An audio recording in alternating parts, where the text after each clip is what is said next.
Check, check one. Amita, are you there? Okay.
Okay.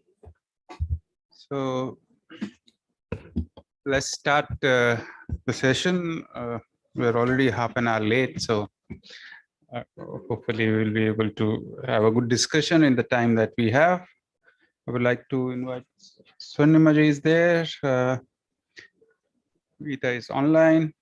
Seetal, madam, please join the panel. Chong is there. Dr. Vimal Katyar, please come. Aarti.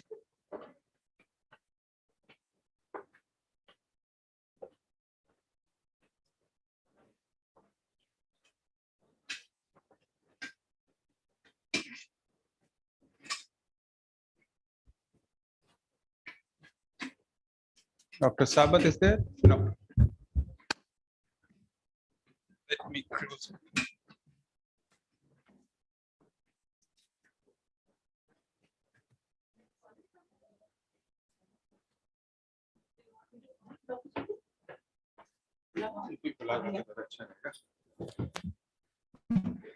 So welcome to the session on discussing compulsory environmental education in India, lessons learned and way forward. When we were discussing basically the planning of the conference, I felt we came out with the recommendation of compulsory E around 92, 93 by the Supreme Court, if I remember correctly. And then in 2003-4, when nothing much was done, and as Karthike mentioned, Supreme Court came heavily on the Department of Education in different states, and basically threatened all the ministers and the bureaucrats handling education, is that if no action is taken, we'll be taking you to that task.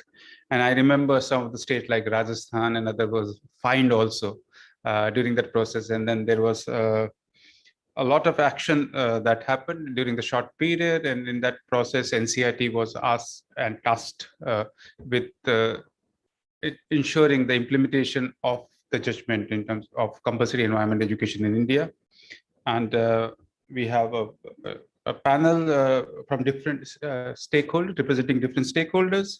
And we will be trying to understand that what we have learned in the implementation process of last 18-20 years. And as we mentioned, one of the objectives of the conference is to also look forward for next 25 years. What will be, Sabasar, what will be the recommendations looking forward in future? So I will start with NCERT, and Ms. Chong Shimbre, Associate Professor of Department of Education and Science and Mathematics, is representing NCERT. She's, I understand, tasked with or being the point person for E-related activities at NCERT. And I had the privilege of knowing her for almost now 8 and 10 years. And the question that I would like her to focus on is basically reflect on what has been achieved and what would be the recommendation in terms of way forward.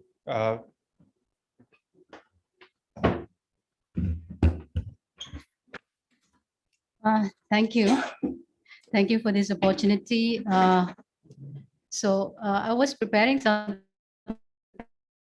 I was thinking that I would share about the history of which half of it he has already shared. Nevertheless, I'm still going to do that so that we have a kind of background on how we have arrived at this stage, So actually I had a presentation, but I'm not going to show you that because it might be distracting. So I will make it very plain and simple and just put before you what has been done and, what's going to happen in the future kind of thing. So Dr. Pramod mentioned about 1991 PIL, which was filed by Sri MC Mehta. We're all aware about that. But before that, prior to that, just let me mention that we had the National Policy on Education 1986, wherein a lot was said about environmental education, protection of environment was made as one of the core areas which has to be implemented throughout all stages of education in different subjects. So that was one recommendation of the National Policy on Education 1986. And it also talks about making environment as an integral part of education system. So there were very important recommendations in policy as well. So in spite of having that policy, we know things did not really happen positively on the ground. And that was the reason that Sri MC Mehta had to file this PIL in the court, saying that environment is not taken care enough. And so environmental education should be made compulsory subject. Following which the court ordered that it has to be implemented, agreed to all the proposals that he suggested. So one of which was making environment integral part of education system throughout, not just in schools, but also in colleges, in all technical education as well. So that was something that started, the order was in 1991, and states obviously had to follow the order and promote mention about how, how it was not followed or how badly it was followed, but nevertheless, it was the task of the states were to implement the environmental education in their education systems. Many states, of course, whoever did it, they had this separate subject approach, as it was outlined in the Honorable Supreme Court's order that it has to be a separate subject, kind of, So, but then since there was no uniformity, there was no guidance on what is to be taught exactly. So there was haphazard implementation that was happening in all the states. And that was the reason ultimately the court had to come back and say that, okay, so NCERT had to prepare this syllabus, which it was called, syllabus, we call it Environmental Education in Schools. This was a document that was brought out in 2004. The year is important. That is the reason I'm mentioning. So the court ordered in 2003 that NCERT should come up with this document so that environmental education is implemented systematically. So in 2004, NCERT came up with this document called Syllabus for Environmental Education in Schools. And it's a very elaborate syllabus which contains the topics, which contain projects and all kinds of things. It's a whole complete document. But as you're all aware about NCF 2005, National Curriculum Framework 2005. So during the development of this curriculum framework, there was a group that was specially assigned to discuss on the implementation of environmental education. And that was called Focus Group on Habitat and Learning.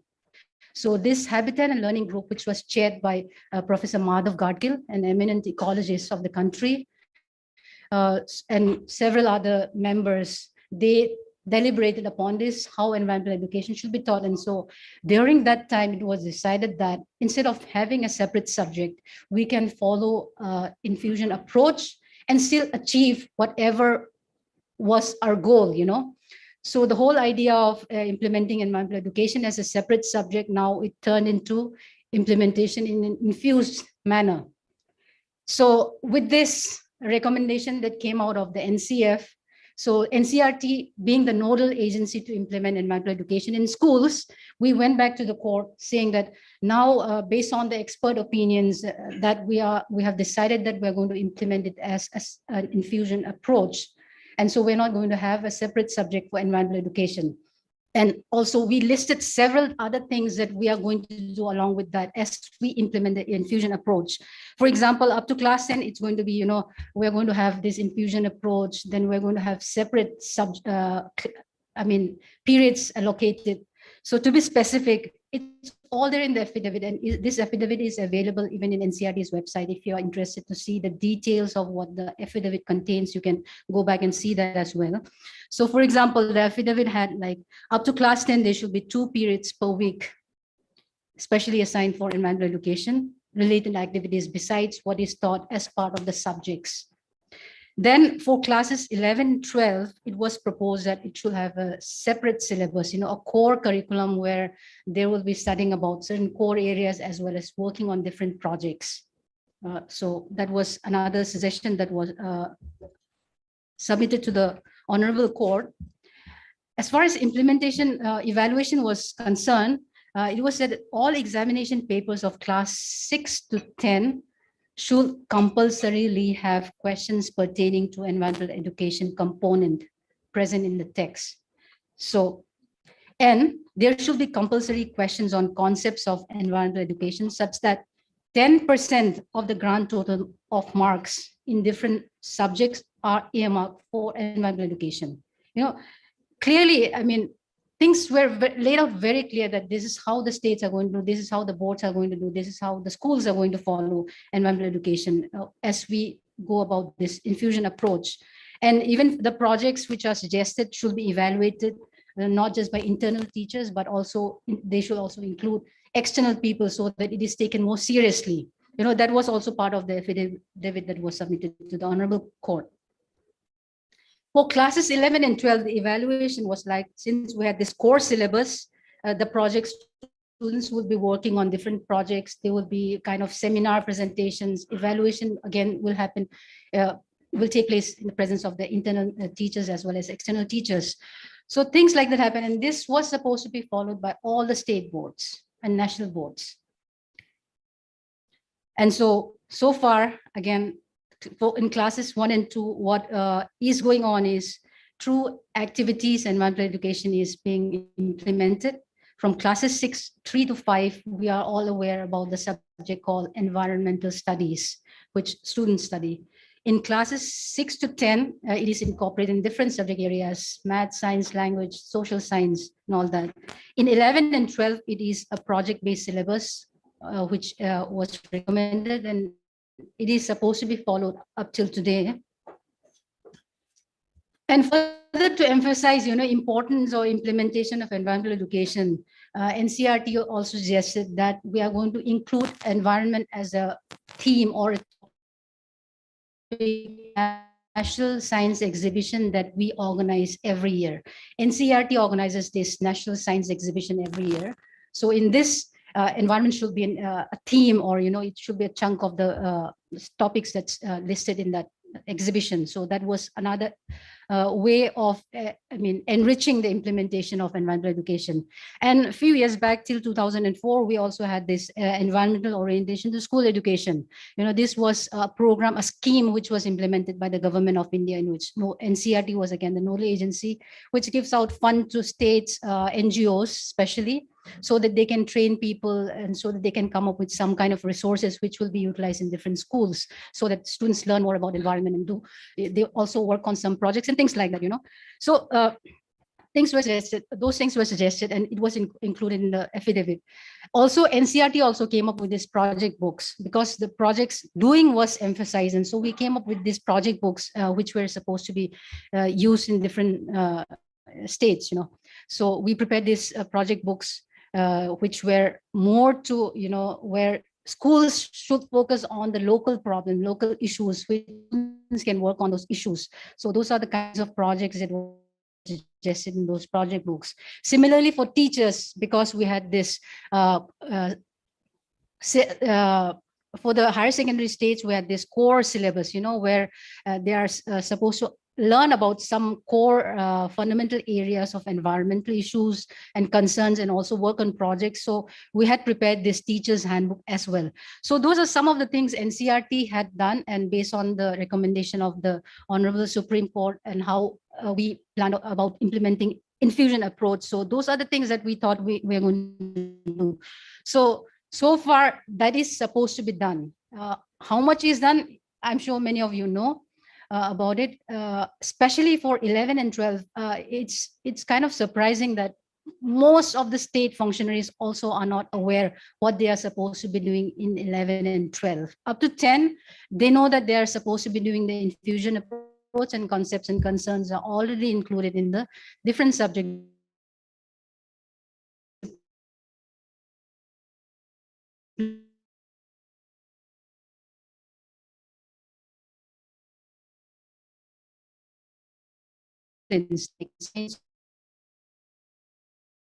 education policy 2020. And in that policy document, if you have read it, there are a few areas where it has it has given special focus, I would say, on environmental education. For example, it says in that, I'll just read out that it says there should be introduction of uh, it- uh, environmental education as one of the contemporary subjects. Introduction of environmental education as one of the contemporary subjects at relevant stages. So this is the line that is taken out from NEP 2020. So how it is going to be ultimately implemented, this will be the national curriculum framework, which is being prepared, and we're uh, hopefully it's going to come out by before the end of this year. And so that document is ultimately going to guide, how we're going to go about, whether it's going to suggest that we're going to have a separate subject approach, or we're still going to continue with the infusion approach. If it is infusion approach, how we're going to go about. So that clarity will be made in the national curriculum framework document that's going to come out, and also along in the position paper on environmental education that is also being finalized. So those are the things in very brief, because we don't have much time. So that one aspect is that how we have arrived at this stage, and what all we have done as NCRT as a nodal agency for implementation of environmental education in the country. So those are the steps and the strategies that we have suggested, and how far that is researchers will tell us, but personal experience like interaction with state functionaries, we're all aware about the things that's happening on the ground. It's not very encouraging. Of course, there are several other people who are really working well. Several schools are there, but as a country, if you look at the population of 15 lakh schools, right? 15 lakh schools around we have in the country. So if you look at the population of the schools, of course, we have the eco clubs and all other students who are taking part in the eco clubs. Is that enough? Shall we just, rest the responsibility of environment only to those set of students who are part of the eco clubs? They're going to be very few, just maybe a little more than a lakh or school, 1 lakh plus, I think, the latest document that MOEF document that I read says a little more than 1 lakh schools are part of the eco club that MOEF, through the, what is it? What's the program called? National Green Corps. So under that, there are more than 1 lakh schools, but again, eco clubs, it's by choice that students opt. So it's not compulsory for all the students. So is it enough that we are focusing on environmental education based on what students are doing through eco clubs? So there are several things that we really need to think about. How do we prioritize environmental education? How do we really make it an integral part of the education system? As much as people emphasize on science, learning maths. So how do we even, encourage parents equally, because students might enjoy the projects and all these things, and teachers might train them with the skills and knowledge, but parents might complain that students are not really studying because our concept of learning is still different. So how do we make all these things work in this, this big, huge country where you have so many students? How do we even address this? So I'm sure many of the speakers will also share their, experiences of the good things that have happened. I'm looking forward to listening to them. So I will end with this. I'll be happy to answer to your questions. Thank you. Thank you, Tom, for your presentation and a detailed history of how this happened. And I remember, because I mentioned in the morning, I had joined this career as such in 2004 along with that, and I don't know how difficult it was to do so many things in a very such a short notice. But we are hopefully looking forward to the next NCF, and which might also, and it should build up on the experience that have been there, and should strengthen, particularly the point that you made for grade 11th and 12th, where it completely vanishes as such. The subject completely, and the focus is on the core subjects that the students choose. Moving from the policy, let's get to the level of the school in terms of trying to understand what's happening at the level of the school, and I invite principal of ASN Senior Secondary School, Mayuya, Ms. Swanam Luthra, to make her presentation around the question of how compulsory environmental education has helped in achieving the intention of improving environmental literacy, and what, in your opinion needs to be done.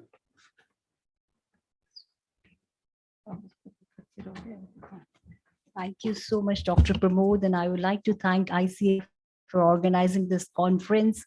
And friends, we all know that we don't have plan B.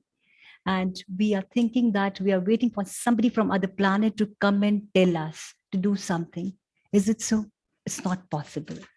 So it's a high time I could understand that NCERT has made, and we are just thinking that what's happening inside the schools. We all know that if the leaders and the teachers are not having the growth mindset to take up further, what's going to happen? Rightly said by her, what is going in classes 11th and 12th? Because we know that children are so much pressurized with the course, with the board pressures, and they have no interest of such kind. So it's the school only that has to sow the seeds. And ultimately, these students who are we so-called the leaders of tomorrow, if the seeds are not sown in the school, then what next? What should we expect for this generation further? So friends, it's a high time for all of us to move further and see that what all we can do. And see, we know that as an educator, we all see, Renuka, it's not moving. If you could please. Huh? It will. Huh? It's not going further.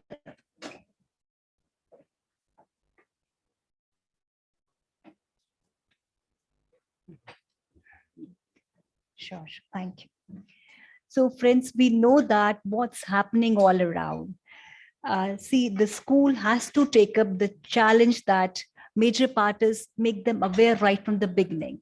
When the child is coming to the school right from now by NEP grade age group is that's 4 years, but we take up till date, we take up from age 3+.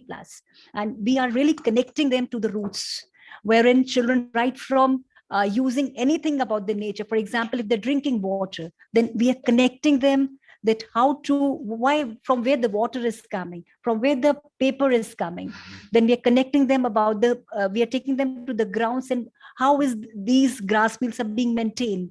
So we are connecting them, we are making them aware about what is happening, what is the picture behind it, and making them understand, then changing the mindset, attitudes, then working on that how problems are erupting, that a day would be there when we would be having no water, making aware about the cities where there is no water and how the cities are combating those changes, and ultimately preparing them to take actions for that.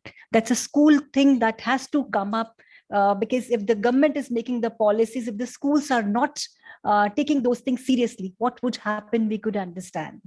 And friends, at ASN, we have taken up this as a life skill approach, that until and unless it's a lifestyle of the people, we cannot make our generations to be competent enough to face these global challenges.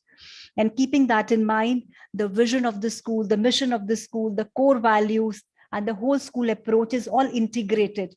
In the sense, if you'll see that, that my core values are social responsibility, cultural consciousness, global citizenship, and at the same time, environmental consciousness. That's a mandatory part for each and every stakeholder, whether it is teacher or it's a parent or it's a support staff. Everybody's aware that I need to close the light, I need to close the tap. Whatsoever they find that something is going beyond of control, they have to nip the bud there itself. So the green policy is in place. And keeping in mind, I've told about the campus, the infrastructural changes have been made. All those things which are supporting the green school. We have solar panels installed, 4 rainwater harvesting plants are there. And apart from the botanical garden and you could see that LED lights in the whole campus, and such kind of things are already in place. And students, they take round of the campus and they understand that what practice is going to impact how.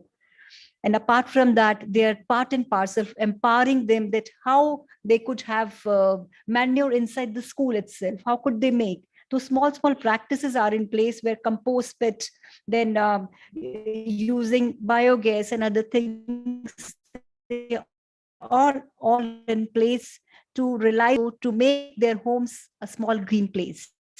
And apart from that, systematic and synergetic framework that is in curriculum, in pedagogy, and the planner. Then seamless integration of SDG is in place, since the school has been bestowed with the title of first SDG lab by United Nations Information Center for India and Bhutan for integrating all the SDGs into the curriculum. So all the lessons, like the way she was speaking about in environmental education, apart from that, all the SDGs have been integrated woven into the curriculum. We don't teach SDGs alone, but whenever the topics are going on, all 17 goals have been integrated right from nursery itself into the curriculum. And the project-based learning, inquiry-driven, experiential learning, those strategies have been integrated to make the students, that means our whole school approach is like that, where the curricular activities, co-curricular activities have been designed in such a manner that the planner, whenever we make every year in September, October, we make the plan, we keep in mind that where is the student level and now which level we need to take them further, which practices are they aware of, now how to integrate the other things into the system, so that each day is a learning part for the teacher and the taught. We know that the world is going so fast, and if you're not preparing the students today, what would happen? They have to be problem solvers, they have to be decision maker. And considering all those things, SDGs as the learning pathways, as I told you, the school has been bestowed with the title because of the work we have done in terms of SDGs, where the students have understood that why no poverty, then what are the various measures they could take up in their vicinity to adopt small practices to abolish the why no poverty, then how to overcome those things. We have adopted a village nearby where children, they do visit there, and whatever they could donate or something like that, they support that village in whatever the means they could do so. And we have collaborated with United Nations Information Center for India and Bhutan for various such projects. And apart from that, school practices, because we have made this a part of culture, then connecting with nature. Every child, even during the lockdown, children, they were making in their kitchen gardens at home itself, because we were not together, but we connected that way, and we could address the students that how could they utilize these days in being towards the nature, and nature is giving so much to them, then why not give something to the nature further. And apart from that, then school practices, as I told you, we have been doing so many summits. We were talking about grade 11, 12. This is mandatory for my students to participate in such summits, and in which we conduct at least 5 days each year, where children, they discuss upon all those SDGs, and what SDGs whatever they feel they can speak on in the school. And further, this whole program is being taken up at the higher level. Then the students selected who are really coming up with the research papers, they go on and discuss to various other schools as well. And we were fortunate to have Dr. Pramod also amongst us during that summit. And then Eco Club awareness campaigns that every school does. I feel these days, it was Dr. Samata's initiative that it started in Delhi government, and it has been doing so well in all the schools. And since I told, we collaborated with Unique as well. So they're all projects where they are connecting with nature and the climate. So we have been doing all such projects with the students, apart from that sensitization program, right from KG itself, where the students, they present why no plastic. And the parents are being invited to see that what measures students are taking in the school and what measures parents need to take to really bring those practices at home.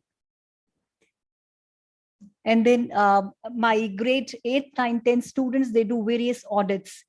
Eco audits and sanitation squads are in place, wherein water audit, air audit, electricity audit.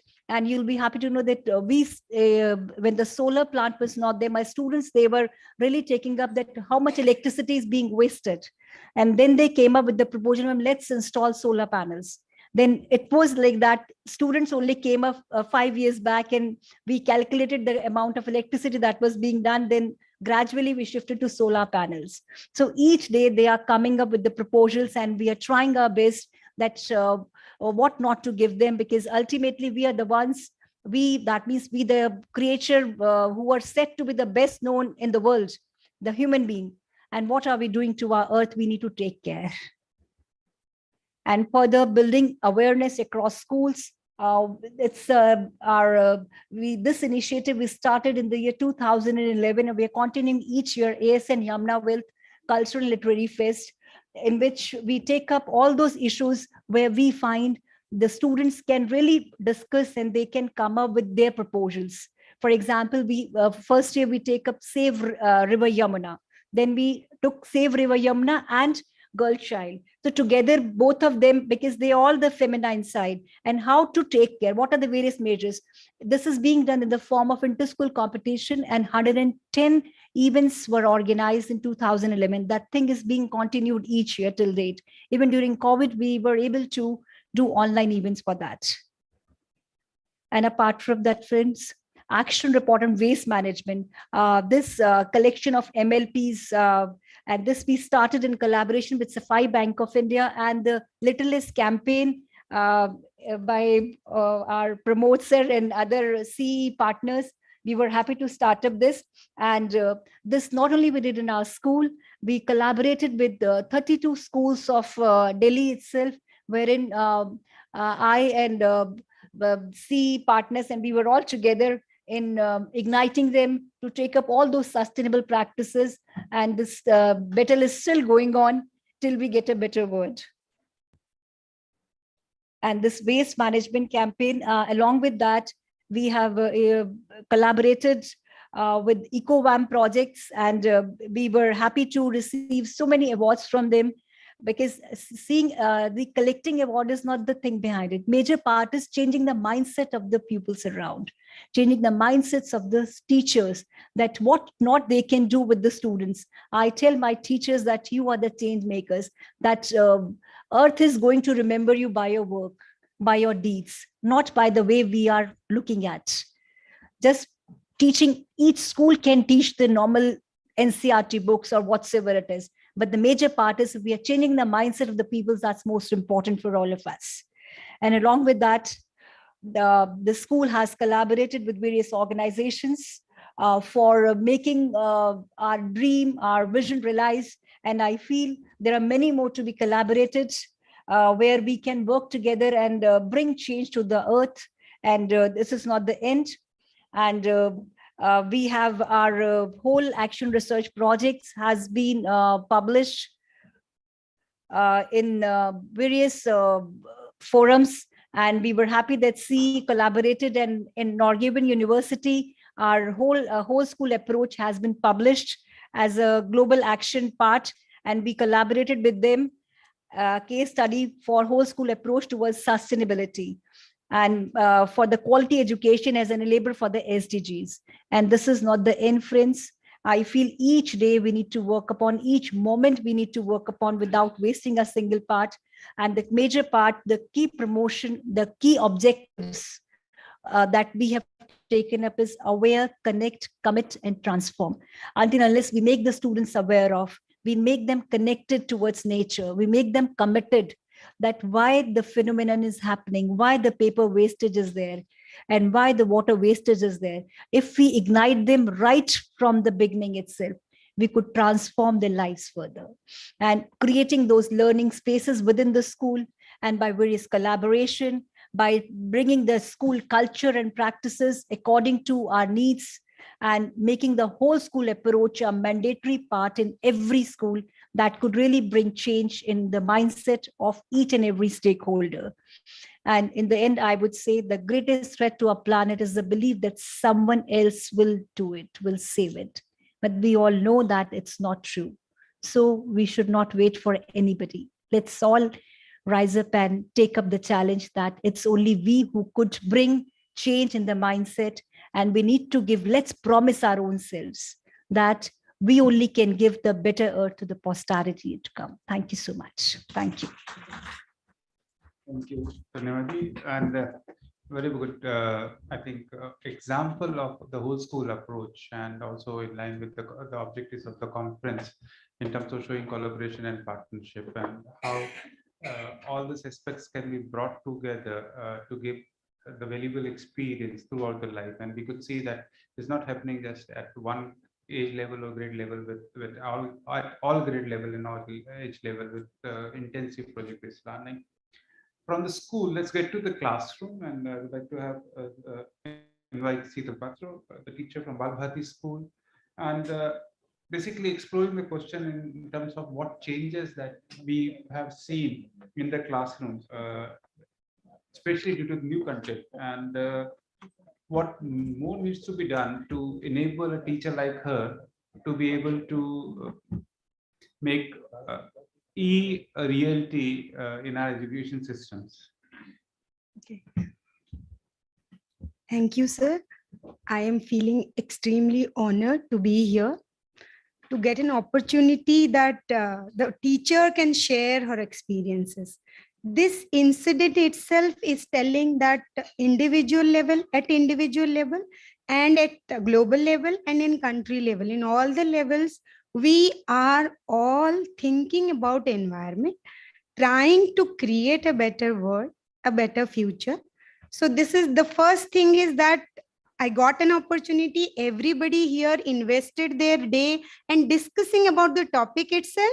That means all of us are caring and concerned about the environment. So that is the best thing.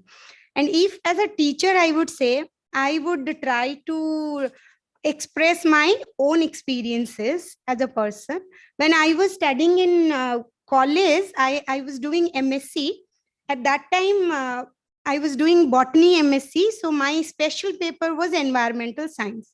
So at that time, we were studying about environment and mostly about the toxicity in the environment that was introduced due to the new modernization. Means we were more and more westernizing, and so we were using more chemical products in our day-to-day life earlier, which our parents or our grandparents were not using, and we were started using those things. And because of use of those things, what the environment, how the environment is getting affected, all these things we were reading. And that was around early 2000 I'm talking about.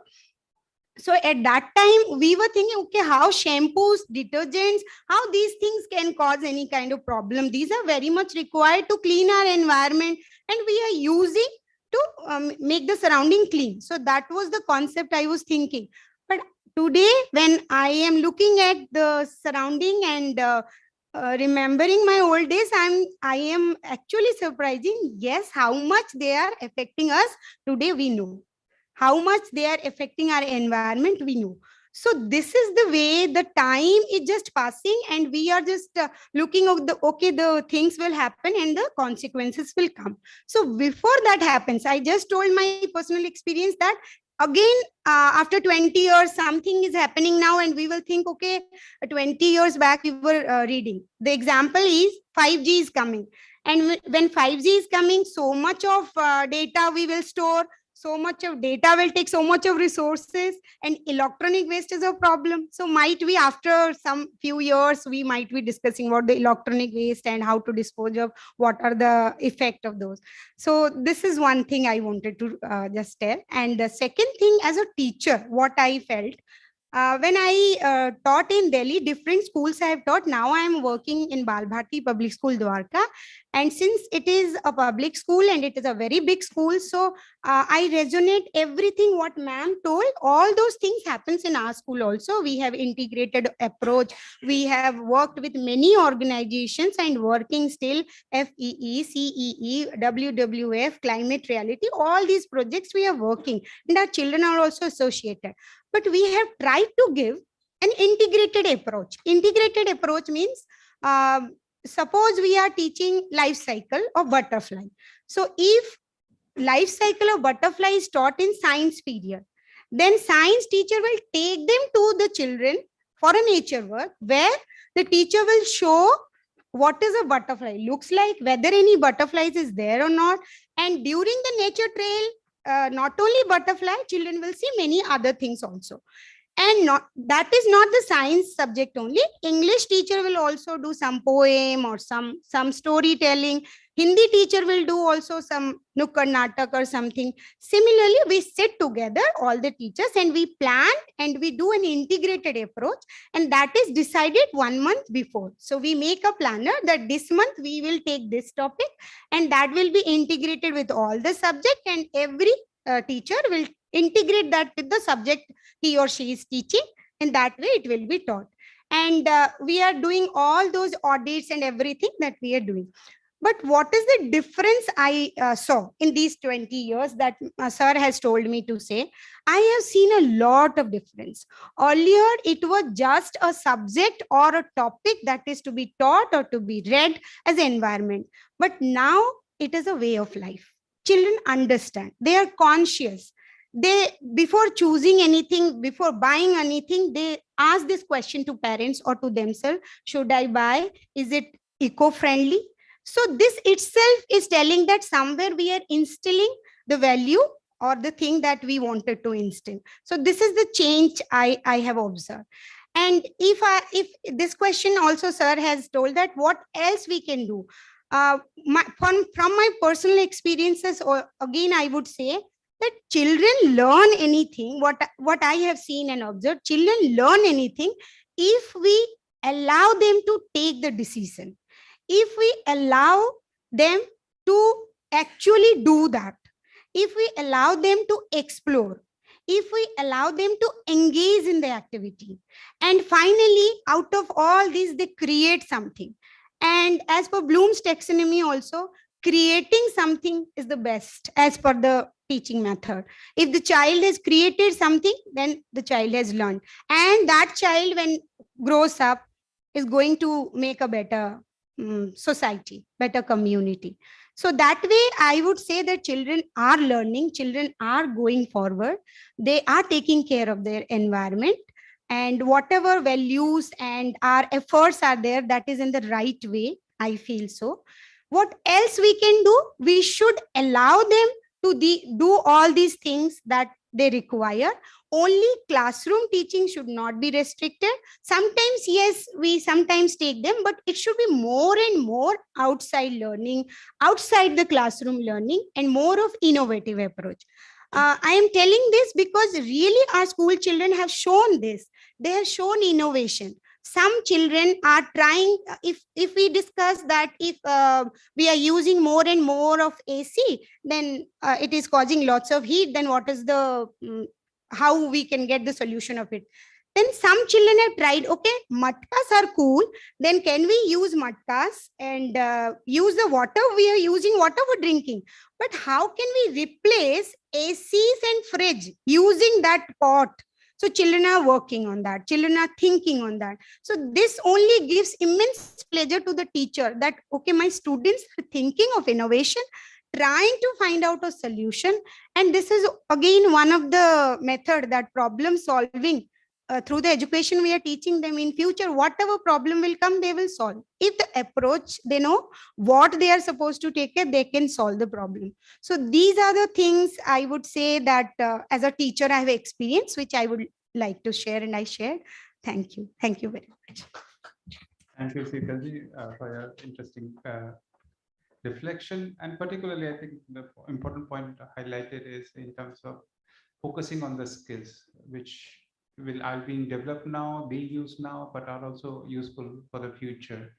And common between the two presentations related to schools is also the fact that they're open to partner and learn from different organizations, accept those new pedagogies and approaches that every partnership or collaboration thing. So being open to that is also an important element in the education system that makes the changes easier and last and keep it contemporary as per the requirement. Meeta, are you there?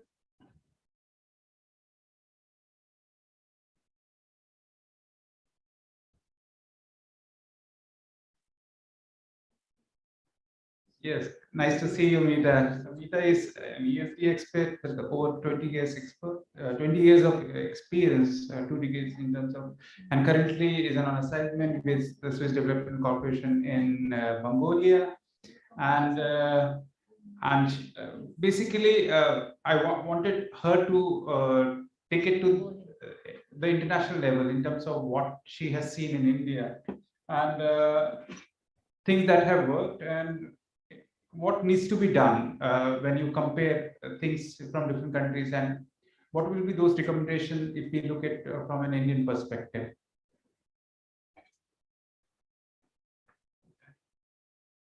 Just a minute, we can't hear you, Meeta.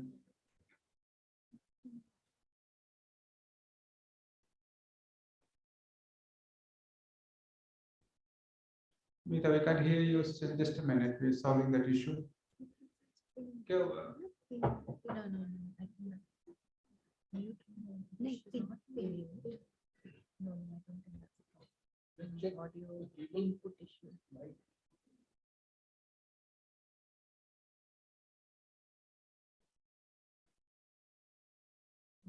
Meeta, please try again. No, not working. Or maybe at her end, the input, she needs to change the input. Your input, I think, is an issue. Settings. You can change your input. When you move from one to another, Zoom to Yeah. Teams. No. Maybe Meeta, try rejoining.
Hi, am I audible now? Yes, yes, it's working now. Oh, that worked. Yes, so I've been listening very intently to what was being shared, and it's extremely heartening what I heard. So you wanted me to talk about what's worked, and I think that's already been demonstrated by Mrs. Luthra and the lady from Bal Bharti. And I think that's extremely encouraging. And what I personally feel is that by giving the status of a compulsory subject to environment education in the formal system, what it managed to do was improve the non-formal component by making the pedagogy so much more richer, by actually taking students and teachers out into nature. And when I say into nature, I mean it at a deeper level, because these are young people who are growing up in a very chronically consumptive society. And their aspirations are all about, ye dil mange more, which means that you're drawing on natural resources. And to be able to go out into nature, not just walking through nature, but to make a connection with the natural world, which then helps make an intrinsic shift, because then you understand that you're part of this very beautiful, precious home, that the human species is just another species. And I think that has definitely happened. Even when I was at WWF India, and there were so many examples that we saw which more than proved that. And I'm not just talking about the urban part of India, schools from cities, but I'm also talking about schools in places like Dhablat Lakshman in the Sagar Islands, in Sundarbans, where students were planting trees, and there was excellent leadership like Mrs. Luthra's in those schools, where the principal made name tags for each tree that was planted, so that children, even during the vacations, would come and nurture those plants. So these young people are learning to become agents of change.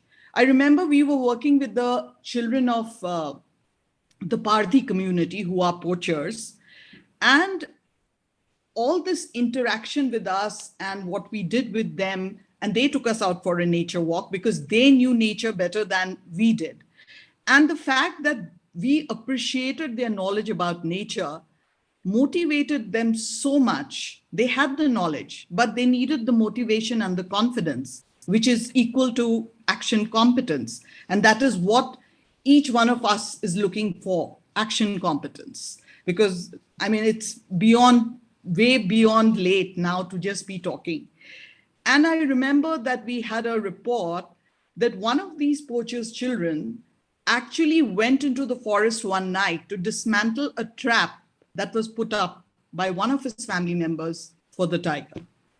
So, you know, by bringing environment education into being a compulsory subject, it has inadvertently given rise to these wonderful pedagogies which are actually connecting life and learning. And perhaps we need more and more of that. And when I look at the international scenario, when I look at what's happening in Mongolia and other countries, but I think what I would like to make a recommendation about is also that if it's a compulsory subject and it still sits in that watertight compartment of being environment education, we need to move beyond that. We're talking about education for sustainability, which means what ma'am from Bal Bharati said. It has to be a collaborative, multiple subject, integrated system. You cannot be approaching environment education just as a subject. It can't be in the cognitive realm where we are just saying test and teach. It has to be a way of life, like it is in the ASN school. And for that, textbooks are important because in India, we are still going to be teaching textbook environment education through textbooks. And I have reviewed some of these by different publishing houses. And I found in the class 3 environment education reader, for instance, the chapter on our surroundings has no mention at all about any other form of life except for human beings. The chapter ends at my family, the police station, the school, the hospital. It doesn't go beyond that. It doesn't go to that forest which is near the town, or the birds in the trees, or the butterflies, or the different flora and fauna that we are just one little part of. And I think that sensibility needs to come in. And that means we need to build the capacity of our textbook writers. We are continuously building capacities of every other stakeholder in the education ecosystem. But I think we really need to focus on the capacities of those people who are actually writing these books. Again, I remember in the textbooks for, I think, classes 6 to 9, there was this chapter I remember about slums. And the chapter began with a line which said that, do you see that ugly, dirty place from your apartment window? I mean, it was utterly condescending. And it just showed so much insensitivity.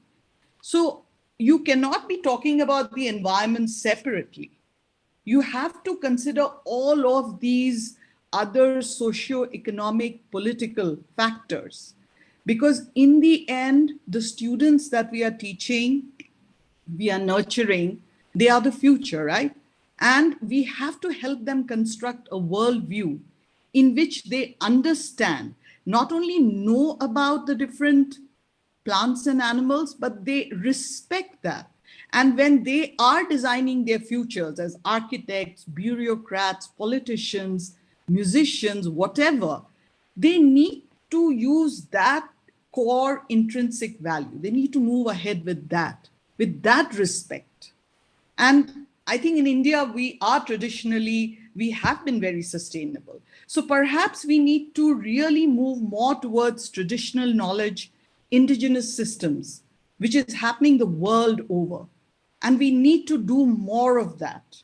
We need to really bring in more intergenerational conversations where children understand, oh, this was the world then. And, we have a vision for the future. So what is it that I need to do as an individual and feel empowered enough that, yes, I can make a difference. So that, I think, really needs to come in. And again, the whole school approach is being practiced, as I understand, in India. But the whole school approach is also about the school becoming a microcosm of society, right? It's about the school being a living example of what society ought to be. So it has to be like a well-governed democratic school where student participation is given a larger space. There is one school in Ulaanbaatar now where children are actually part of the teacher recruitment committee. And they are also part of procurements, because they want to know what's coming into my school, what am I using, is it adding to my footprint? So, like again, ma'am from Bal Bharti said, I have a little problem with the word allow, because it's not about allowing. We have to let children use their creative, innovative energies, because it's their future that is at stake. And the more we look at this whole school approach from a more wider systemic way, that it's a whole institution approach. It's about the vision, that why are we learning? It's about what is being taught, the curriculum, how it's being taught, the pedagogy, who is teaching us, the teachers, what about their growth and professional development?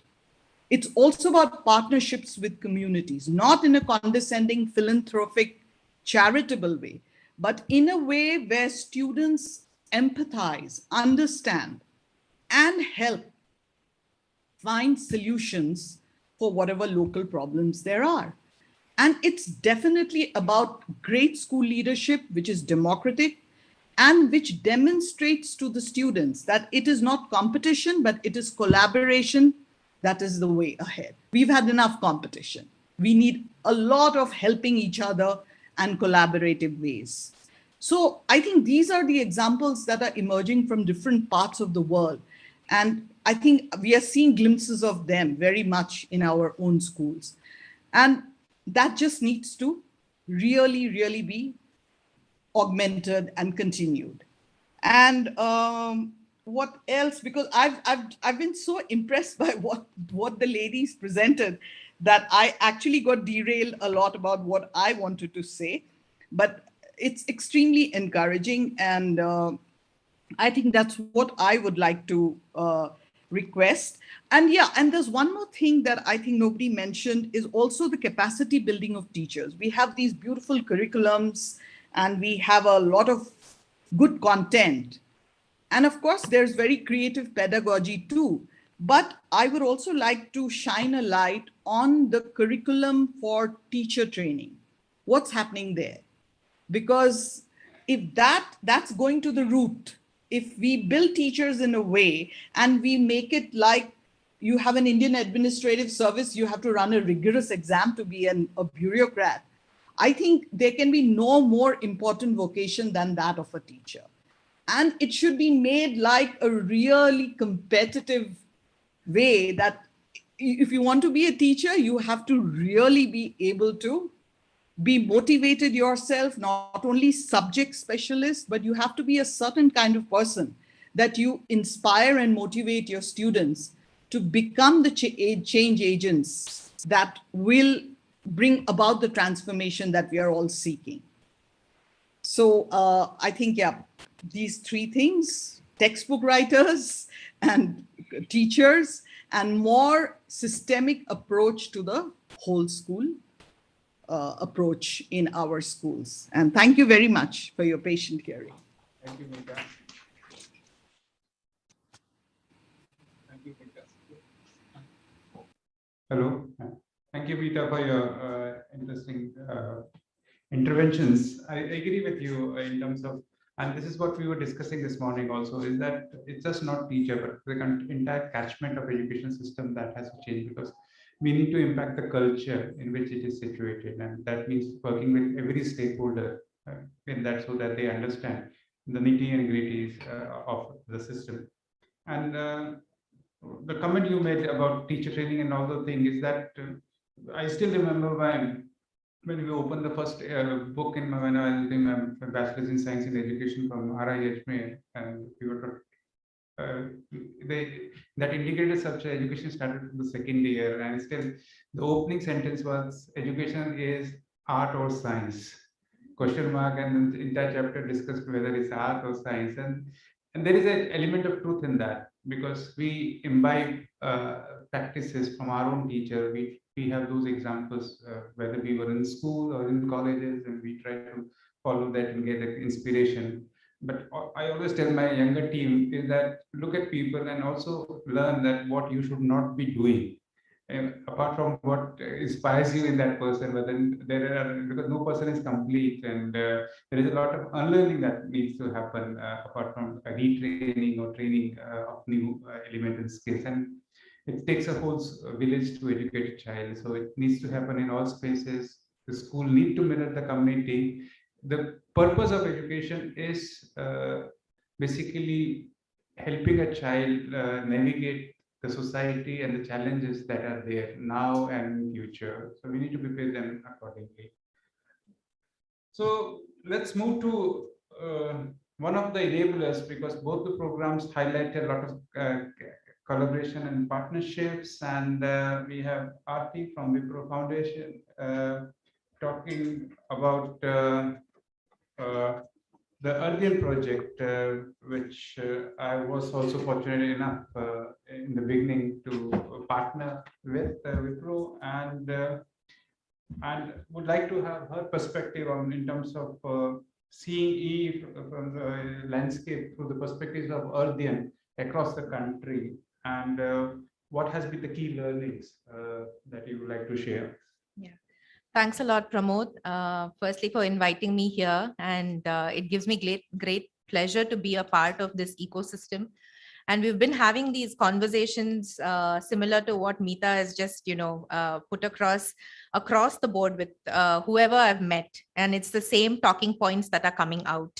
But yeah, before that, a bit about the Wipro Earthian program for those who are not familiar with it. We are a sustainability education program for schools and colleges across India. We run separate programs for both schools and colleges. For schools, it's mostly a competition with the 3 themes of waste, water, and biodiversity. And what it started off 12 years ago, and mostly as an essay writing competition for the first year. And of course, it's we all know that, it's very easy to just lift things off the internet or whatever and, cut and paste, and then it's an essay. That doesn't really work. So what beyond that? So out of that thinking, came out these 3 booklets, and they're all activity-based booklets. What we do is we take students through issues of, related to waste, water, and biodiversity through a set of activities. There are nature learning, nature walks that are compulsory. Children have to interview people in the community to learn what has been, what is the situation before, what is the situation now in terms of waste management, in terms of biodiversity loss. They need to get out and they need to look at the local, the local ecosystems. So in terms of being hands-on, that is what we've tried to achieve with the 3 booklets. We are also thinking of a climate change booklet for next year. So we have a whole host of partner organizations without which the school program wouldn't be what it is right now. Center for Environment Education being one of the biggest partner organizations for us, including CP Ramaswamy Environment Education Center in the South. We also have another partner called Wild Ecologues. So these 3 are the 3 biggest partners through whom we take the program to the schools, the vast network of schools in India. Chong Shimle was just mentioning that we have about what 15 lakh schools in India. We reach maximum of 15,000 schools. So there's a lot of work to be done. What we've also tried to do in the past few years is to recognize organizations, NGOs across India who are interested to either they're already doing work in the field of environment education and environment awareness in the communities that they're based out of, or they have an inclination to start working in environment education, and to also include community and teachers who are present in that area, and to take Wipro Earthian program as an intervention into the schools in their areas. So we have about 15 environment educators that we are supporting across India. And the idea is to then help these educators also make leeways into the communities that they're based out of. And when we say communities, it's the communities of teachers, of parents, of students. It could be summer schools, winter schools that they're organizing for these students across the communities that they're based out of. So this is a bit about the work that we do with schools. An important part of of course, it's a competition, as I said, and the 20 best, we don't even want to call it best because competition is for competition's sake. The main focus of the Earthian program is to, of course, bring about these learning experiences for students. And through these learning experiences, they get to explore these issues surrounding wastewater, biodiversity, climate change. But what we mainly noticed, speaking only about the school program here, is that I think we've talked about this over and over again over the days. What I feel, I've been talking to different people here, and it's the same conversation over and over again. One is building capacities of teachers. The Earthian program, the main point of contact for us are teachers. So building capacities of teachers. In fact, last year we ran a survey for the teachers in our network, who have been with us for the past many years now in the Earthian network. And it is a bit of a exhaustive exercise to do the same exercise with different sets of children year on year, but it's just purely because of their passion and their interest that the program is still alive in the schools that they work out of. And we've seen so many great examples of teachers here who have done so much for their students. So what we've learned from that survey that came out of the teachers that we work with is capacity building. They need more from organizations like ours, like CE, like everybody that they've been associated with. Capacity building. They need more guidance. They need more support, maybe tools, methodologies, just to understand the jargon surrounding some of these themes like climate change. So I think this is one of the main takeaways from the Earthian program. I would say that reaching out to teachers, understanding what they want. In fact, the survey was conducted as a preliminary exercise for us to provide more support to the teachers. So we're thinking of starting a sustainability teacher network sometime this year. We've piloted it with about 50 teachers in our network as of now. So we're trying to push, we firstly want to provide these capacity building workshops for them. We're trying to push the teachers to do a bit more. They are interested. So there are two categories of teachers. One who are already part of this ecosystem, who've done so much year on year, who don't have to be, they don't really need a whole lot of guidance, but they need this kind of capacity. There's a whole lot happening around, the world. The systems are changing so quickly. There's so much research happening, but is that research then being fed into the system? Do we really know, the research community is very cloistered and it just stays there. Does that research then penetrate into our, education system? No. So that's also something that we should probably be working towards. In terms of recommendations, I think we've, again, already all these things have been talked about. Indigenous knowledge, I think that is one thing that India probably has missed out on. There's so much indigenous knowledge that we do not really pick up and make use of in our curriculum or the activities that we have in schools. That is one major thing.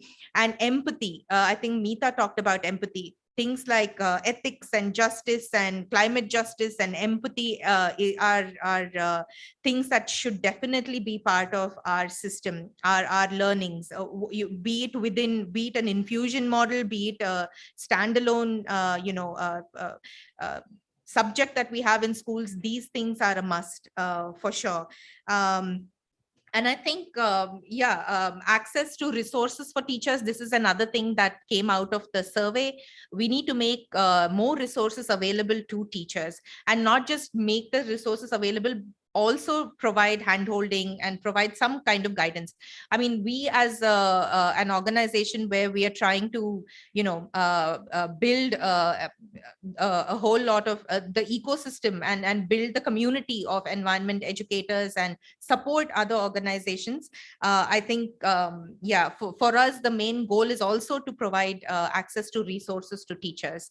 And I think there's a whole lot of different kinds of interventions that should be, and we should take that opportunity to, try out. For example, integrating EE into STEM education. Recently I attended a STEM education. I think it was more like a road show of the Australian government in India. Not one single mention of environment education or none of that. It was just purely bring your children to Australia for STEM education and they will be successful individuals. Where is the discussion about, our education system also has this component, and it's the same across the board, is what I'm guessing. So I think interventions on all levels at whatever, ways possible, we should take those opportunities and we should make them happen. And I'm more than happy to talk about the Wipro Earthian program a little more for people who are interested. We also have a higher education system where we're trying to make inroads into, the business schools and we have a case study compendium with the IIMA. We are trying to hold symposiums with different higher education institutes where we are trying to, come out with some kind of, material for the entire, institutes of business, of chemical engineering across India. So these are some of the things that the Wipro Earthian program does. And I'm more than happy to talk to whoever is interested to know more about the program. Yeah. Thanks, Ramon. Thank you, Aarti. I think empathy is one of the important aspects that has been highlighted, and empathy with people with whom we are also working and understanding their capacity building needs, resource needs, and that's what I also have learned through my work. And one of the greatest thing I learned from the Wipro Earthian program as a professional, I'm saying after working for 15 years, and then when we started in 2012, is that I'm not a great fan of, and I'm now, but at that time I was not a great fan of prescriptive approaches of education or teaching kind of thing. I didn't like it. I wanted to give learners that space. But what I saw when we did Earthian, that it built the capacity because there was a clear prescriptive guidelines given to the teachers. They implemented it, and after 1 or 2 years, we could see that they developed and they were able to extend it to new areas. So, and see, and then we use it as a strategy to get new schools into the programs, and that's how what she might have realized that every year we used to change the state, and we never continued with the same state again. And that's what our policy is, that this is a way, because everything is prescriptive, it works, and it helps a teacher who is doing it for the first time. And it takes time. And I remember when that was my last training in India at Asian scale, I said, you won't get the flag for, it will take at least 2 years to get the flag, and you won't get it before that. And that's what people don't believe me in that sense, but that's the time. It takes at least 2 years to train the system, train the teachers, and implement environment education with the spirit of it, what it is. Otherwise, as I usually quote, events take over education or learning. So never let events or activity take over learning, and that requires patience. From the school front, let's move to the higher education front, and we have Dr. Vimal Katia, Dean from IIT Guwahati, and let's have his perspective of how he how he's seeing environmental education being implemented in a higher education institution like IIT Guwahati, what is working and what further needs to be done. And I think that would be a great input also for Wipro and their program, because we are also struggling. I remember the discussion we used to have. So, thank you, Dr. Sharma, for inviting me in this very learned panel. Yes, I think a lot has been discussed about the school level, and hats off to all the school teachers who are doing the great job, especially nurturing our child, especially for the environment. But suddenly, once it goes from school to the college level, things vanish. And it goes because might be the school level, there are the compulsory course has to be taught to the school children. However, there is no compulsion later on. But here I would like to say, when we teach a school, even the school kids, what are we exactly doing? We are just throwing our responsibility, that the mandate has been given to the teacher to teach the case studies to the students, even the child, and child also take it as a case study. They do this. There are different projects and they execute the project, that job is over. But the fact that we have to connect when we talk about the environment, first we have to teach the students that what exactly it's we have to connect with the emotions. The way our ancient way of life, the Sanatan life was there, where we connected each and every aspect of our nearby with the certain logics and emotions. So I think that is very important. Students, now we in a school education, we always learn that teach slowly and build a bigger.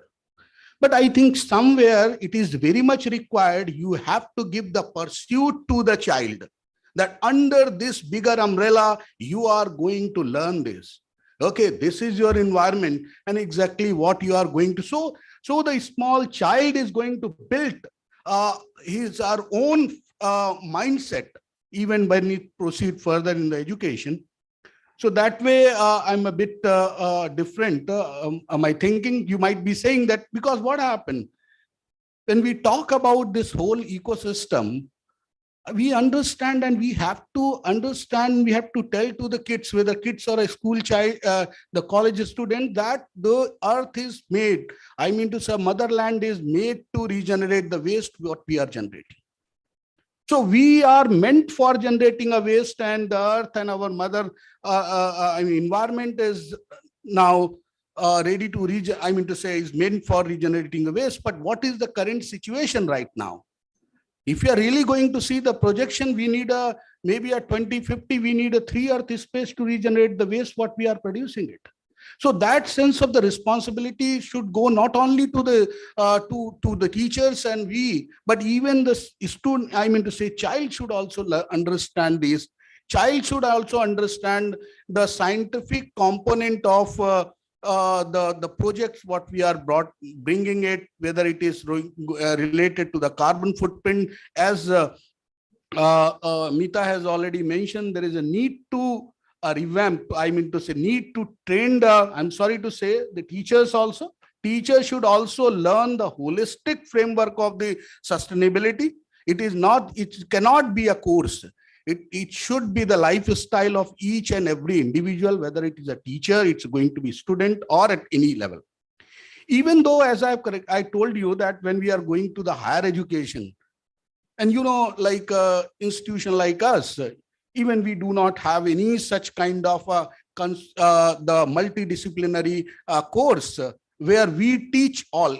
Though we are known to be a center of excellence in technology, but the fact we are away from the network of excellence.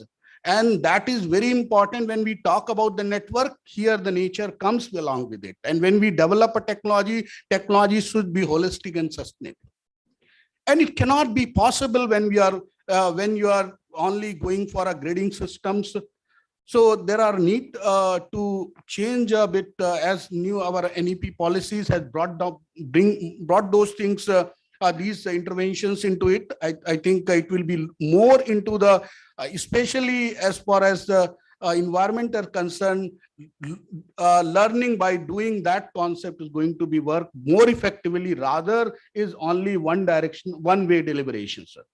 So here, as far as IIT Guwahati is concerned, even though we are the first institute in the country at a higher education, we started a sustainable development goal as a compulsory course in a BTech curriculum. And it is not just only that the course which will be taught by a single faculty member. No, these kind of course cannot be taught even the school also. When we are saying that this teacher, the ex-teacher is designated for this particular course, it should not be the case. It has to be a bringing all together. So here, like all the discipline like chemical engineering, computer, civil engineering, electrical engineering, mechanical engineering, bioscience, bioengineering, all these professors have they got together, and now we have come up with the one sustainable development course, especially for undergraduates, so that when they are adopting, when they are thinking about the newer ideas and the technology, in thought process, they should brought in the sustainability concept into it. Similarly, in the undergraduate, even the school courses also, it is not important that we should have a separate course on the environment, but the curriculum has to be written with the perspective of the considering the environment.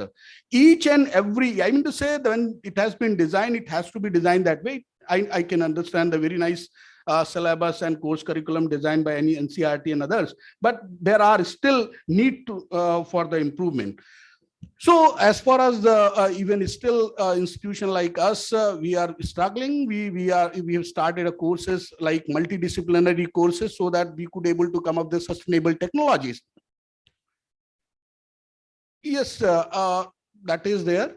Another thing is that when we talk about, I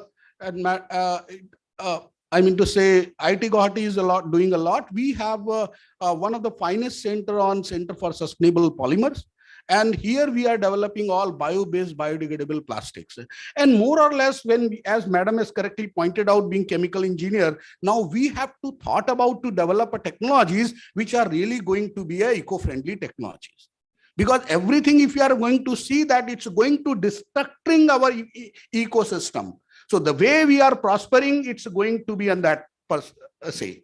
So the fact that it is a time when we should come up with the newer technologies, bio-based, it means we have to think about the beginning of life of the any technology as well as end of the life. Though both the aspect has to be touch upon in order to come up with the sustainable technology. That's with that perspective, we have started that particular course. Now the another course which is going to teach the way it is already you taught, Madam, in a school level. We are also bringing it to the engineering level, even to the undergraduate students. Though we have adopted the concept like when we do the research, frankly speaking, now all the horizon of the research, we are bringing this particular component, that how we could able to have more sustainable, I mean to say, technology which is going to be less harmful. So that way we are doing it, but a lot need to be done, and it's quite a challenging. And being a scientist, it is good for us that again our years is open to do the research and come up with again a sustainable technologies, a new technology which will really preserve our ecosystem. I will speak more scientifically. Maybe tomorrow I'll speak more scientific part of these ecosystem. But as overall, I really felt that we as a country, India, we because our lifestyle was evolved like that. We were most sustainable life. I mean to say, practice a most sustainable lifestyle compared to the Western world. And I think what we have to teach our students also.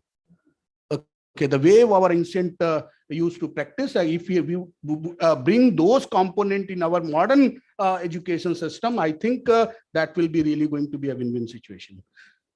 With this, thank you very Thank much. you. Thank you. I think one of the important point which has been raised and which is important for higher education is that you have to bring in the perspective of sustainability in whatever you do, any design, any new research, anything that is being.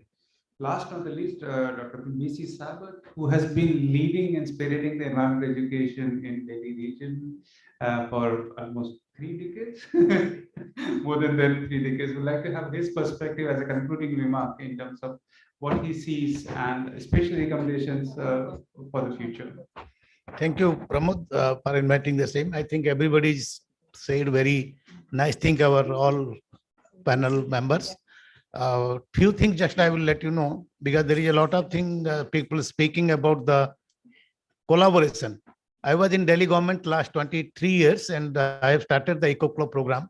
I was the member of the NCRT also in the education, environment education, and I was very agree with Dr. Simre that is a real challenging and evaluation is very difficult. But when we started the program, everybody is laughing at us. What is environment education? Why you do these things? It is already taught and things. And I have a very big budget with me, around 10 crores with me. And I designed a lot of things. Whatever the formal education is there and how it will be integrated non-formal, like a paper recycling. I have distributed 300 schools paper recycling units.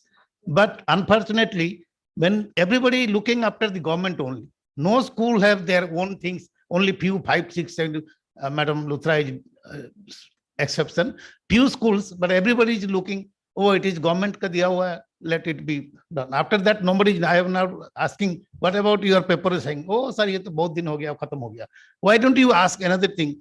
Likewise, the plantation, we have taken, you will be surprised to know, whatever green you are seeing in Delhi, done by the Delhi students. Forest department only look after, but plantation is made by the Eco Club students, and then Chief Minister, she has made a gazette notification. Plantation will be done by only the students. And today we have 26 city forest in Delhi. And if you go back, like the Gadi Mandu, your children, our children, all the school children, they have started the Gadi Mandu city forest. I was there. And it's such a beautiful forest, but no school student is going back there. So why don't you, the 2 periods Madam Simon told about these eco clubs or the environment clubs, no school is sparing that. Every teacher complaining me, sir, मुझे तो time नहीं मिल रहा है, हमें तो कोई छोड़ नहीं रहा है, sir, हमें तो कोई दे नहीं रहा है. It's a very difficult thing. But anyway, I tried a lot to collaborate everybody. Not a single NGO is left in Delhi to whom I have not collaborated, and not I've given money. Everybody I have started, and wherever anybody is approaching me, I always welcome them, not like a government, but I go to them, and because learning is a thing, you have to learn from somebody, whatever it may be. Everybody to do things. And very nicely, Nita told, because we did a work with her also, and that syllabus, there are a lot of teacher training also, people are saying. I have made, I think, 75 teacher training programs with all the teachers. I have taken 13 teachers to Japan and around 80 students to Japan. I am very happy. I had been to a school, the teacher with me, I asked, Madam, you had been to Japan, how your school transformed? She told, please come to my school and see. I was so happy. Whatever we have seen that school in Japanese school, she has started. And nicely, it was a started artist school, 20 years, 10 years, 20 years back. Now it is a beautiful school. I just few days back, I had been there. But if you see the school's perspective, schools has to admit the students to go, teachers to go. When we ask for a teacher for a training, they say our principal is not allowing to go. That NCRT should make it compulsory for the teachers. The schools had to permit them. Like the nature walk, we have a BNHS, Asola Wildlife Sanctuary, beautiful center. Many foreigners are coming there, but our North Delhi school students are going. I was asking them how, because they ring me, sir, school ko bhejiye, bachche ko bhejiye. But after my retirement, so still they are asking me, sir, ko school ko bol dijiye. So I think that should be, the schools has to be allowed their students at least 15 days or 1 month or 6 months. At least students go out. What is a nature walk? What is a nature trail? Many students, many organizations doing that. The school should that. I have to write from an order, CM's office, that your school students has to go for a nature walk. So that was, if you have a compulsory, environmental education is a compulsory. After my retirement, I am moving a lot of schools. Recently, I had been to a school in Daman, and I went to school. When I asked them what is Eco Club, what we are doing and how it's doing, they say, That we don't know. Some people may be doing something, some 2,500, 5,000 coming from government. I don't, because my friend in Delhi government, he was the education secretary. He asked me to come and he told, you are doing a lot of things in Delhi. Why don't you come to after now retirement? You should come. So I was there for 5 days. I visited out of 40 schools in Daman. Not a single school is coming up with this all eco club things. They say, nobody is even bother. So likewise, I visited many schools. I had been to a school in Tripura. After my retirement, now whoever asking me, I'm going. Tripura, they're also the same thing. Very last month, I was in Devghar. I had been to the school, what was the Jai Guru Ashram school. Beautiful school. One should choose that school. They say no government, nothing. It is a beautiful garden, beautiful botanical garden. So many plants, they have written all the names, botanical names. Being a botanist, I also not knowing the things. So the compulsory environmental education is one part, but our mindset had to be also changed to that. Likewise, all these panelists said, because we did also Earthian program also. The only thing, sir, hame prize milega? Everybody is asking the same thing. Sir, if you do, can you get a prize? What is about the prize? You do yourself. It is a life. Without environment, no survival is there. So I think it is doing for that. So whenever Earthian program I am doing, the teachers come. Sir, मेरा principal बोला है कुछ prize तो मिलना चाहिए तब हम आएंगे. So there are a lot of difficulties we are getting in this process. Very recently in Bhubaneswar, we had a Simran madam knowing we had a book now coming up, toy-based environment. And because Modi ji had somewhere said, a lot of toys speaking about environment. So now they've started, and we have 15 teachers out of them. So when I ask them about the environment, they say, "Pata nahi sir, hota hai kahin pe kuch kar lete hain," but I don't know. So the whole school is very rare. Many Delhi maybe 20, because I was looking after 22,000 schools and colleges. I was the first man to introduce Eco Club in colleges, and I'm giving 20,000 to each. Whoever comes for the grant, I am ready to give. And my secretary says, you are opening the Pandora box. Everybody who comes, you are giving money. I told sir, without money, and money is for whom? It is for the people only. And what, of course, we are getting a big support from the then chief minister. That's different. So if you are doing something in this studying and doing something different, we made the environment education compulsory. Recently, when I was in Odisha, I visited about 300 schools and colleges. I asked one of the teacher, you have the compulsory in a college. It is a compulsory environment education. Who is teaching you? And very surprisingly, the principal told me, sir, nobody is there. Our PET teacher is teaching the environment science. Because you have to teach something to the students. So it's very ridiculous. Many 50% of these colleges may not have an environment education teacher. Even in Delhi university colleges, now they have recruited because of the lot of things are happening, and all about the environment college students are going and teachers. Many teachers they ringing me, sir, ye kitab nahi mil raha hai, ye course nahi ho raha hai. So I think the NCERT will take a lead, and all the teachers whatever doing like this type of dissemination, because now we are doing a isolation. Many people are doing many works, but somehow they are satisfied with their small thing. State Pollution Control Board is there. No schools is connected with State Pollution Board. Forest department is there. Very few departments are looking. Environment department is there. Energy department is there. And when I ask them, why don't you go to them? No, sir, sarkari department koi sunta nahi, hum kya karenge? So it needs to be all together. Then only you can achieve something. Doing a compulsory thing, it's okay. Getting marks and other things is different. When I asked the students, those are 50 students, 50 schools, I told you, give a presentation in your school, what you've seen in Japan. There is a beautiful waste museum in Tokyo, and kindergarten to class 5th is compulsory to go there. It's a practical class. Every day students are going, scientists are there and doing. I have tried to do a museum in Delhi. Nothing is possible because these things are nobody bothers about this waste management. All the things what this panel was told is very difficult. When you ask them to waste management, ये तो सरकार का काम है, होता हम क्या करें? But as a citizen, as a student, as a teacher, as a scientist, our duty also there to do something on this. So with this, I think we have very running a lot of time. So thank you very much, Pramod, and I think we will do something hopefully good, and hopefully all the teachers who are doing such a beautiful work, things will happen. Thank you. Thank you. Thank you. I think the final message is that all the policy, compulsory environmental education, and curriculum framework, everything could be there, but you need people who will get that done. These are people within the system who make it happen, and that's the important, I think, message. So thank you for making this an interesting session and for your inputs and suggestions. And I hope you also enjoyed it a lot. I just wanted to add, I think it's a good idea to have a course curriculum to be designed for a teacher. That It's already short-term there. course is there, but it has to be reviewed, sir. Yeah. Because frankly speaking, it has not reaching to the teachers and it's going to be just only formalities, I'm sorry. Yeah, yes. The problem, we can talk about it because I have reviewed many teacher training course review. So thank you, Meeta, for joining this from Mongolia, and I hope you also enjoyed it a lot. Thank Yes, you. I did. Thank you. Thank you for having me. We can have a group picture. Yeah.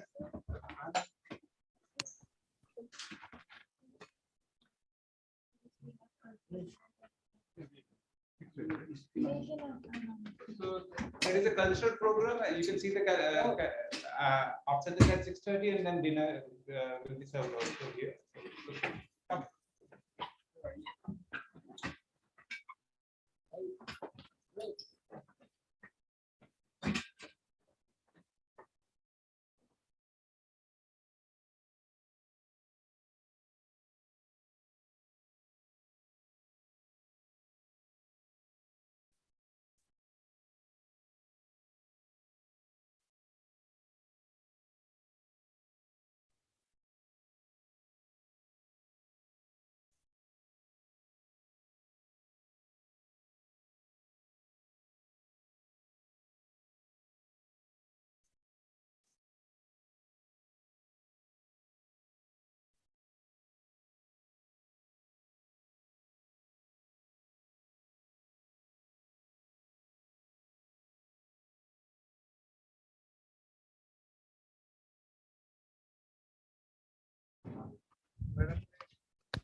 कल का timing सही बताओ क्यों परेशान हो hello